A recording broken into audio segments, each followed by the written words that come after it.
Eddie Hearn says that Deontay Wilder must agree to face Anthony Joshua in April before the outcome of his upcoming December fight with Tyson Fury. Stay tuned.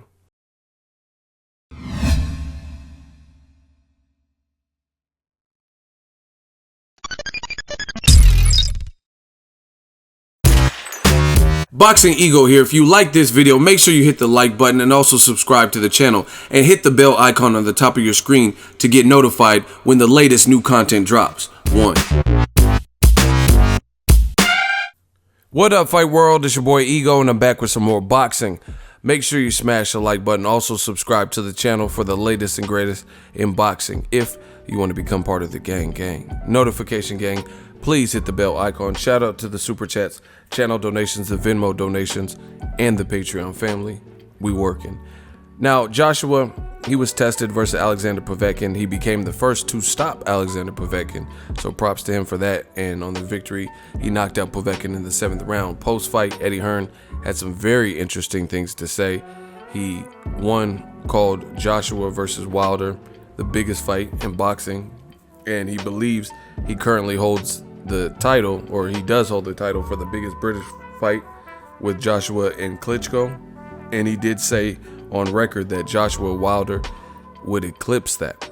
And it's the biggest fight in British boxing and would rank among the tops of the just regular boxing fights, you know, things Floyd Mayweather has done and stuff like that.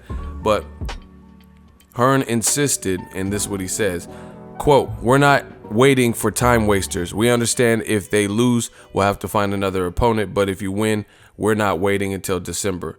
These are negotiations that will take 24 hours, and Joshua's career is not being slowed down. If they don't want to do that, we'll find someone else." Right? He also says that we are not willing to wait until December to see, referring to the outcome of Wilder versus Tyson Fury. We are not willing to wait until December to see. A deal must be done in advance of that, subject to him winning. Wow. So, listen, this sounds like more excuses from Team Joshua, and at this point, it's getting really bad for Joshua. The world wants to see Joshua versus Wilder, and now Eddie Hearn is publicly stating that they're not waiting till December 1st. So the very first day of December is when the fight with Wilder and Tyson Fury is to take place, right? They're going to announce the press tour shortly. I will keep you guys updated on the channel for that. They're going to hit London, New York, and then LA.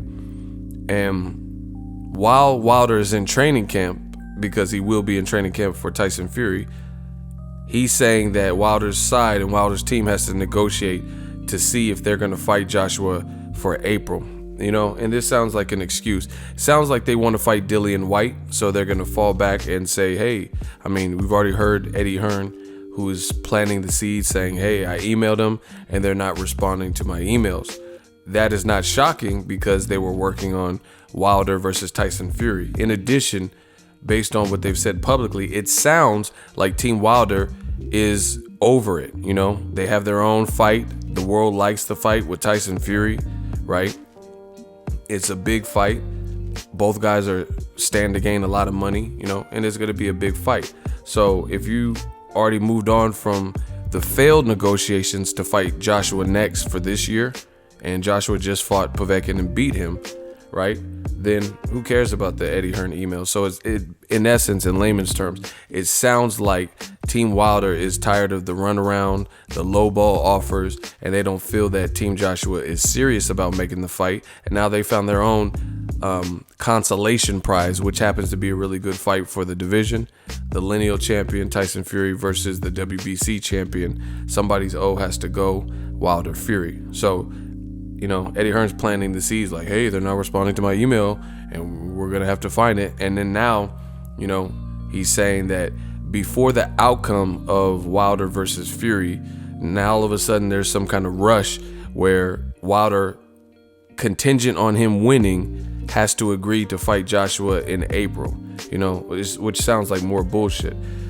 Because last year, Joshua fought against Carlos Takam, late replacement to Kubrat Pulev, who pulled out with an injury. Takam got knocked out a little bit premature, in my opinion. And shortly after that, Joseph Parker unification was eyed, and the two teams started negotiating. The negotiations took a long time, and you guys will see clips and dates and stuff. And Joseph Parker's team said December 31st, that's when the article was published, that they are 95% done with the Joshua fight. And BBC Sport reported when the fight was officially announced. So the whole, December, November-ish, they were negotiating for a unification between Anthony Joshua and Joseph Parker. They said they're about 95% done as of, New Year's Eve, December 31st. The fight wasn't announced until the next year, which was about January 14th. You guys see the date and timestamp when the BBC Sport, they announced it the first day that the news was public and the press releases were sent out to media that Joshua will in fact face then WBO champion Joseph Parker. So my thing is this: how come you fought Takam in October, November, and immediately after that, for a March 31st fight that you had with Joseph Parker just this year, the negotiations bled through and bled over into January, and then the fight still wasn't announced the first week of January. It wasn't even announced until January 14th, right? But now you're saying you can't wait for a December 1st outcome between Wilder and Fury. You're saying he has to lock in and negotiate while he's in training camp for another fight, which on paper, could be difficult and stuff like that.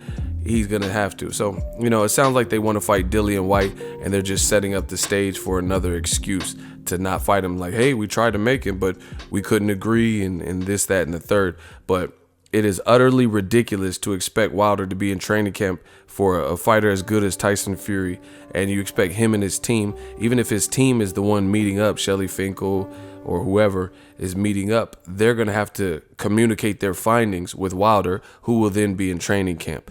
But beyond that is, what's the rush now? Joseph Parker, the negotiations, they weren't concluded immediately in late December 2017. And they bled over until 2018, and it wasn't officially announced to the public until January 14th, 2018. But now all of a sudden, for an April fight, which is later than March 31st when you fought Joseph Parker, you're saying that Wilder has to lock in and is contingent on him winning.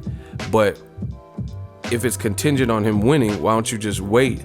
You can go over certain parameters, but let's see the outcome of Wilder Fury and consider that. Another big point to make and to consider is this: Wilder is about to fight the biggest fight of his career, in terms of legacy. This is the biggest one. He's fought some other good guys, Stavern twice and Luis King Kong Ortiz, but this is the lineal champion, a guy that beat Klitschko when no one else could for 10 years, a guy who's bigger than him, a guy who outweighs him historically, a guy who's undefeated, and respected in the division, right? In fact, Anthony Joshua just posted a poll saying, who should I fight next? Deontay Wilder is leading the poll at number 1. Number 2 is Tyson Fury. That's who they want to see Joshua fight, right? So the top 2 guys on the poll, by a wide margin, are Wilder number 1 and then Tyson Fury number 2. And then they had Dillian White, who only had 5% of the votes, and over 430,000 people voted, So that shows you that not many people are really checking for the Dillian White fight for a rematch for AJ. They want to see AJ fight either Wilder or Tyson Fury, who happen to be fighting each other. So with all things considered, Wilder's fighting the biggest fight of his career, a legacy fight, a respected fight, and it's going to be his first pay-per-view. So why are you not willing to consider the outcome of that fight, and you're trying to rush him into agreeing and locking into, maybe a flat rate or whatever rate, percentage or whatever, without seeing what happens? What if he went in there and knocked out Tyson Fury and then the pay-per-views did 2.5 million? Surely those things should be considered when when you're cutting the check, or when you're assigning the percentage split, or if he's worthy of a percentage split. So it sounds like Team Joshua wants to fight Dillian Whyte, so they're kind of setting up the stage, and then they're going to blame it on Wilder and say, oh, we needed an answer and we didn't hear back from him. Or maybe it's because they want to lock him in, because they know that Eddie Hearn already did an interview, which is on YouTube, can be found on YouTube, where he says Tyson Fury is not ready, and he thinks Deontay Wilder will knock out Tyson Fury in their upcoming fight. So another possible reason, and it could be a combination of both, is that Eddie Hearn believes that Deontay Wilder knocks out Tyson Fury, and he knows in doing that, that's going to raise the profile and the respect level of Deontay Wilder, aka give him more bargaining chips, aka give him more leverage and more power against his A side and cash cow. And it sounds like they want to be, the breadwinners in this fight, and they want to kind of dictate, and they want Wilder stuck at a much smaller amount. They want him to, historically, they offered him an initial offer and an improved offer, and they were both flat rates with no pay-per-view back end. Now you're telling him to lock into a fight contract for April, even though you have plenty of time to promote it. You can begin negotiations, wait till the outcome of Wilder Fury, and then, finish the negotiations based on how he looks, But now Eddie Hearn is switching it and saying, Wilder must agree now, we're not going to wait, and we'll just fight someone else. And that someone else, would probably be Dillian Whyte, because Wembley is already booked. And that's another thing with negotiations. Wembley is already booked, so we know the venue, and we've known for quite some time. Before the Povetkin fight, we knew Joshua's next two fights would be held at Wembley. So that's one less thing to have to negotiate. So really, you just have to get the financials. So again, if you're just really narrowing it down to financials, why would Wilder lock into a contract without seeing his performance, what he does, how many pay-per-views he does? These are all indications of rising star power. And it sounds like they don't want to consider that, because they know that Wilder has a strong shot of winning, and winning impressively. And they know his star power and his legacy and the urban legend of Wilder will grow if he beats Tyson Fury. So it is really asinine, that they want him to sign a contract. So to me, it sounds like another excuse, saying that we demand you sign a contract before your next fight. Plus, who wants to be distracted when they're in training camp for the biggest fight of their career? Well, just make that make sense. Why should we not consider, if you're trying to see what's a fair split, and you're trying to be transparent, and Joshua really wants to fight Wilder, then why on earth would you not consider the event, the success of the event, the live gate it does, the pay-per-view buys? Like, what if this does amazing pay-per-view buys and it trumps Canelo Triple G? Canelo Triple G rematch did less pay-per-view buys than the first fight, so there's a chance that, if this fight is promoted right, and they have a good press tour, and people like me and new media promote the fight, there's a chance it could surpass that. I don't know, because it's been a while since we had a pay-per-view not named Floyd Mayweather, or Canelo, and this is his first one, so you don't know if it's going to be hit or miss. But there's a chance it could do really good, depending on how things play out in the next couple of months with the two. But one thing we know for sure is it's a meaningful fight, and it's a good fight. And it sounds like, Team Joshua is finding more reasons to justify why they would choose a Dillian Whyte or something. So, good luck with that. If I was Wilder or Fury, I would not budge, and I would not agree to no bullshit. I would, do what Wilder said and say 50-50 or I'm not taking it,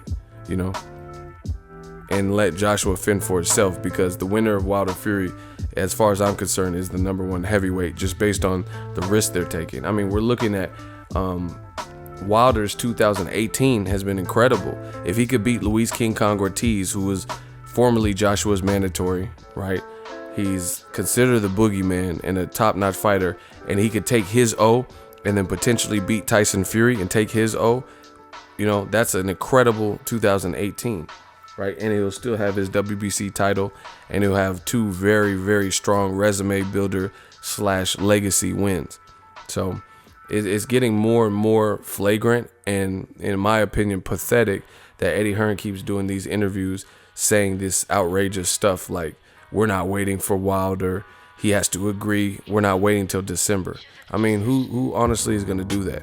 Who's going to agree to, yeah, I'll take 18 million and then I fight Fury and it does great? You know, that should be considered when you're considering my pay. That's why when people get jobs, they look at your resume. If you have similar work, similar management experience, you know, and a lot of experience in this field, like let's say you're applying to be an assistant store manager and you were previously at a similar store, an assistant store manager, successfully, a store that hit their bonuses, and you were there up until they closed, and you were there for 10 years and you had all these accolades, surely that type of thing would be considered. Your accomplishments should be acknowledged when finding your rate of pay for a new employer, you know. But for whatever reason, in Eddie Hearn's mind, Wilder should sign a contract for April before December, pending the outcome of his Fury fight, without knowing how he does. And he specifically says for the fight to actually go through, Wilder has to win it. So if it's all contingent on Wilder winning, right, for it to happen, it says subject to him winning, then why don't you just wait and then conclude negotiations after the fight? So definitely something fishy with that. New media. Make sure you smash the like button. As always, hate, comment, and subscribe. Till next video is Ego signing off. So if you enjoyed this video and want more content like this on the channel, you can show your appreciation by going to the PayPal donate button or the YouTube support button, and you can donate any amount that you feel is equivalent to the value of this video. Much more to come. Thank you guys for your support. Boxingego, the future of boxing.